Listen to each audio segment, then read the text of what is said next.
Ողջույն եւ բարի գալուստ Փիսոն podcast։ Ձեզ հետ կրկին Փիսոն է։ Այսօր խոսելու ենք սոցցանցերում ցուցադրված հաջողությունների մասին։ Սոցիալական ցանցերում բոլորը ինչ-որ տեղ են հասել։ Մեկը ազատ ֆինանսական կյանք ունի, մյուսը աշխատում է հեռավոր ու ճանապարհորդում։ Երրորդը մի քիչ ռիսկ արեց ու ստացվեց։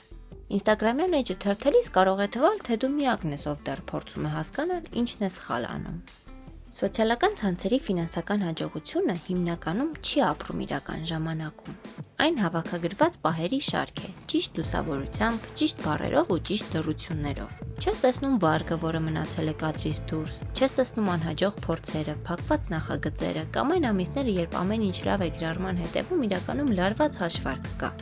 Զավեշտը սկսվում է այնտեղ, որտեղ մարդիկ սկսում են ապրել այդ պատկերների հետ համեմատվելով։ Օրինակ մեկը տեղադրում է նոր մեքենայի լուսանկար ու գրում. աշխատեք ձեզ վրա։ Իսկ դու նստած ես ու մտածում ես. երևի ես չեմ աշխատում, բայց իրականում դու պարզապես չգիտես ամբողջ պատմությունը։ Մեքենան կարող է լինել լիզինգով, նկարը վարձակալված ավտոսրահում, կամ հաջողությունը մեկ անգամյա, ոչ թե կայուն։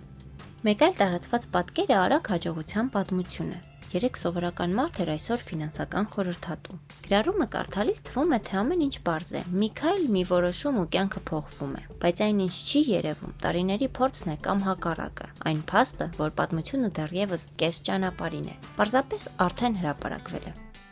Սոցիալական ցանցերը վատ չեն, խնդիրն այն է, երբ դրանք դառնում են չափման միակ գործիքը։ Երբ սկսում ես քո իրական եկամուտը, քո կայունությունը, քո ընթացքը համեմատել ուրիշի ընտրված կադրի հետ, այդ համեմատությունը միշտ անհավասար է, որովհետև դու տեսնում ես քո ամբողջ կյանքը, իսկ ուրիշինը միայն վերնագիրը։